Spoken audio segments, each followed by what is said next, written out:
Live from the Mecca Sound Stage, we got the prolific. First off, I'm blessed to have him down here, Akron, Ohio. Let me give a props out to the reporternewspaperonline.com, blackmanohios.com.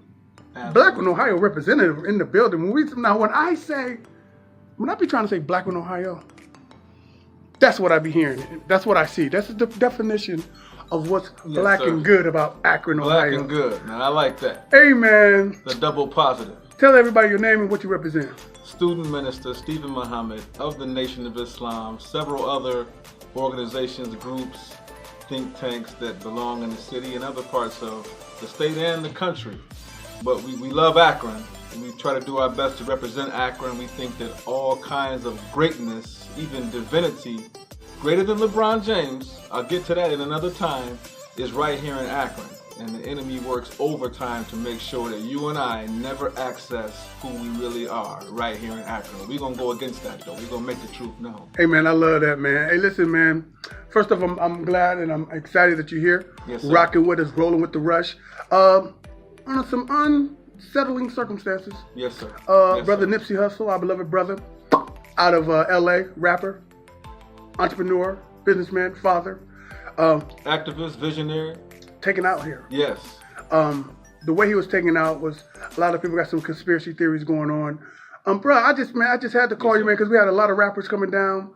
Our city, Blackman, Ohio, has been voicing, and I said I need to give the real voice. Right. The leadership. The DJ. The hip-hop DJ minister. There you go. The voice that leads our people who have his own talks to the community. I wanted you to talk about how we should be feeling over situations like this and what we should be doing as it pertains to senseless violence like this in our communities, bro. Heartbroken first. We can never stop feeling the pain of any kind of loss. I got a call just this morning, and I mentioned to you, brother, I was having a hard day, but we make our way through. We try to stay sane. But I received a call just this morning that one of my little nephews, beautiful little brother, warrior, Mandingo warrior, as some say, is what he was. And the next generation of warriors, that generation that they call the Joshua generation out of the Bible. We just lost one this morning. And last night, I heard about it this morning, and I'm leaving here to go see the family so we can mourn the loss of our little brother. I get to go home and hug my sons.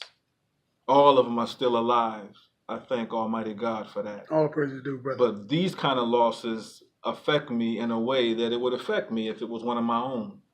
And so that's how we have to feel. Losing Brother Nipsey, to me, was on the level of losing a Tupac.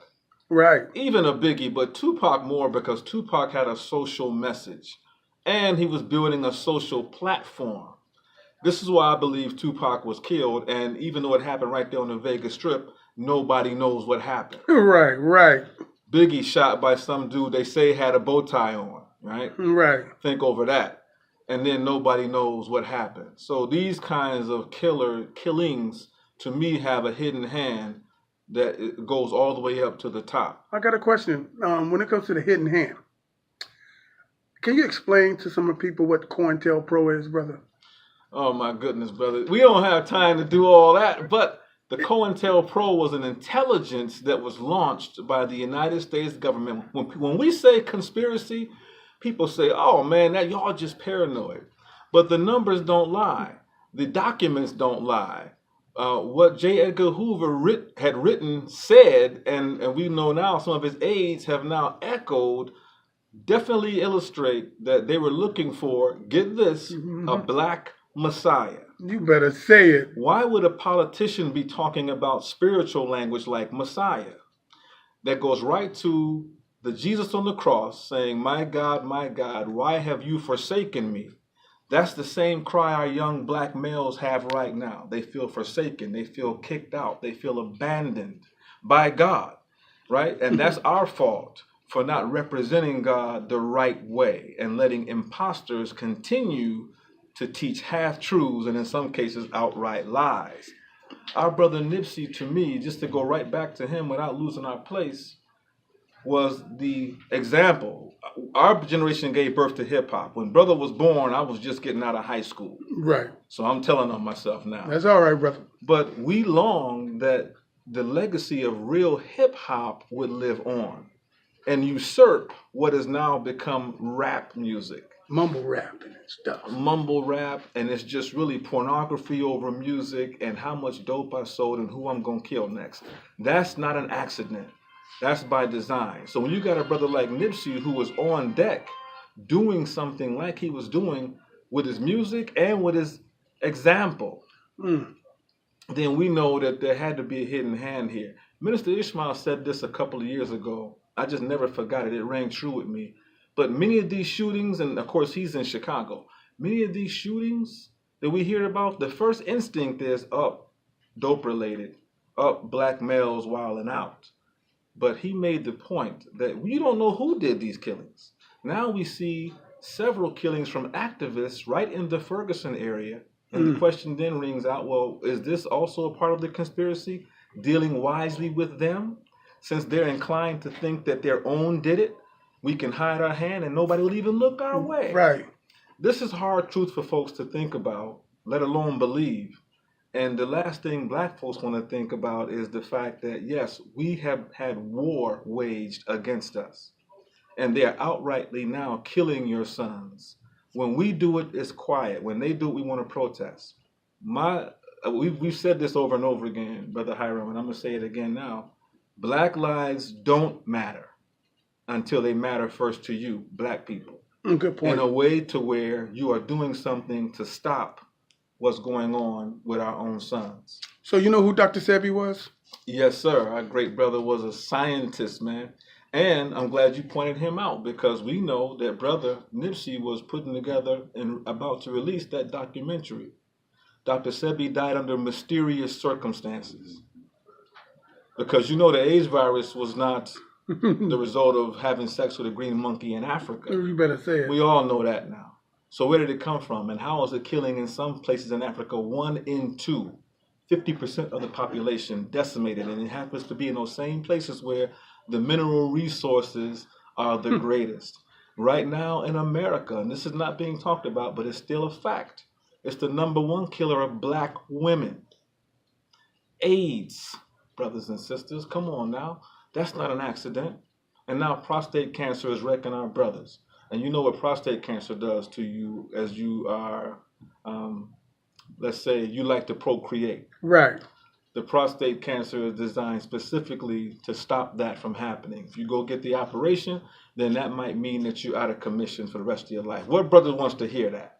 Not me. Is that what they're saying? If you go to get it fixed, they're saying, well, you'll be fixed. If you have the prostate removed, right, then no more erections for you. Wow. It's a wrap, brother. And that's why brothers saying, I don't want the operation. What other options do I have? You can take the blue pill, see if that'll help. But again, that's taking people out also, man. Heart attacks and whatnot.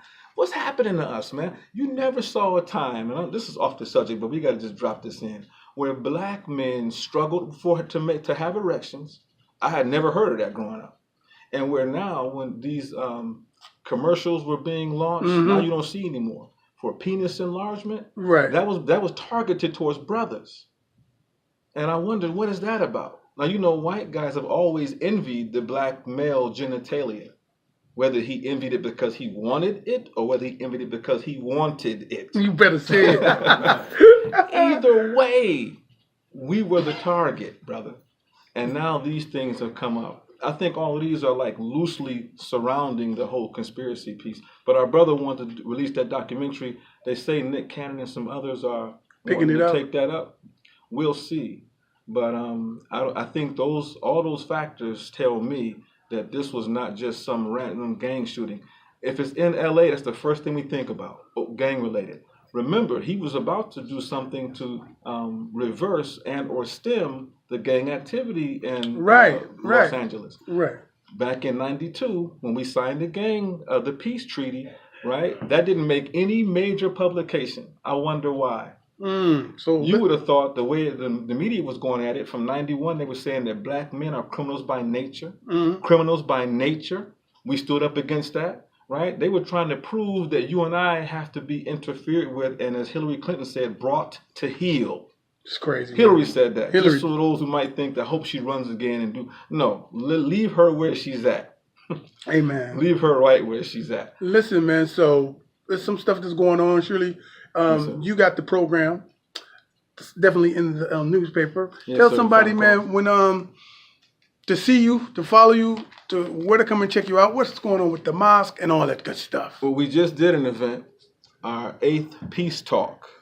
And we really are, the Peace Talks are not big events, they're small events because our young men won't talk in big venues. So we tried to create a platform that they could talk about their struggles, how these killings are affecting them. These are traumatic events. Anytime you go through trauma, you need therapy for that, right? It can cause you to break from reality, have symptoms, you can hear voices, you can see hallucinations, and a lot of the times our young men are just coping with substances, right? The loud marijuana, the big pot plot, do your math on that. Yes. Go check out Dr. Wesley. The pot plot, the paraquat that's in the loud brand of marijuana is designed specifically to deal with melanin, and it has an adverse effect on black people, and it has an effect on black males to where we end up having what's known as a substance-induced lobotomy. It takes you out of the picture. You're no longer in the fight no more. You're no longer in the struggle no more. You've conveniently resigned yourself to the sidelines. So and that's a big deal. So we got that coming up. Another Peace Talk probably midsummer. Meanwhile, we still have our manhood trainings. Those are on Monday nights. What 8 time? o'clock. 8 o'clock. Where located at? 1341 Copley Road. Now you could be anybody and just knock on the door? Well, yes. Well, yes. So what about Yes. the sister meeting? The sisters had their class on Saturday morning at 10 o'clock for those who are interested. But anyone that wants to learn more about, well, what does the Nation of Islam really teach? I would advise you to come to a mosque meeting, hear for yourself. We have not had this challenge answered effectively yet. And the challenge is the first time you hear a lie being taught, get up and walk out of the mosque. We haven't had somebody leave yet. And that's Sunday at And what I'm time? still there, by the way. Right. Right. That's Sunday at what time? Sunday at 11 o'clock, 1341 Copley Road, 877-657-3738. Leave us a voicemail. We come and get you. We just want to have fellowship with you. And tell us what you see, what you want, the things that you believe in. Let's build. That's what time it is. I like that. Speaking about building, here's some severe and serious. I say severe because sometimes bricks hurt.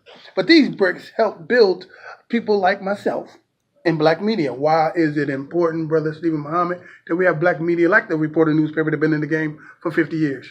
Media is everything. The first casualty in war is communication and truth. So if you and I don't control our narrative, then you're giving the story to somebody else, probably somebody who doesn't like you, may even hate you, and is bound to falsely represent you. Hey man, you got that publication, same thing. Tell somebody about that one. That's non-negotiably. You know about the Final Call. This publication is worldwide, published right here in the United States, out of Chicago. Again, if you're looking for on Facebook and other places for truth, you might find it, you might not find it. Fake news is a real thing. Donald Trump is not just blowing smoke. There are folks out there hired to change the narrative, to tell outright lies, and then just fog up the lanes and the avenues where people can find what's really going on. And if you don't have access to real truth, something you can swallow whole and not throw anything back up, our people aren't readers, so we have to really fight with them to get them just to think about opening up the paper. But we definitely recommend that you pick up the Final Call. It's just $2. And if you know what goes into publicizing a resource like this nationally, then yes, you will support it just on that strength alone. It's not a religious newspaper. Get that out your head. This is a black newspaper, but it's also a universally true newspaper. And we really employ our people, man, to make the better effort to read. If you read the Beacon Journal or the Wall Street Journal or the New York Times, you don't say, well, these families don't go to my church, so I'm not going to buy it. But this is what black people tell us, you Muslim, whatever that means, right? Muslim. And so therefore, I'm not allowed to buy the paper. Well, all Muslim means is one who is submitting his or her will to try to do the will of God. And if you're a Christian, which most of your readers might be, then you're one who is crystallized into oneness with God, following the example of Jesus Christ. It's the same thing, right? So once you get past the artificial barriers, the labels that divide us, then we'll find that we have much more in common. We might unite, pool our resources, and actually do something for ourselves. Well, listen, by you being here, you're definitely doing something here in Akron, Ohio. I like to call Black in Ohio. Brother Minister Steve, have some fun and get something done. It's the reporternewspaperonline.com. Peace.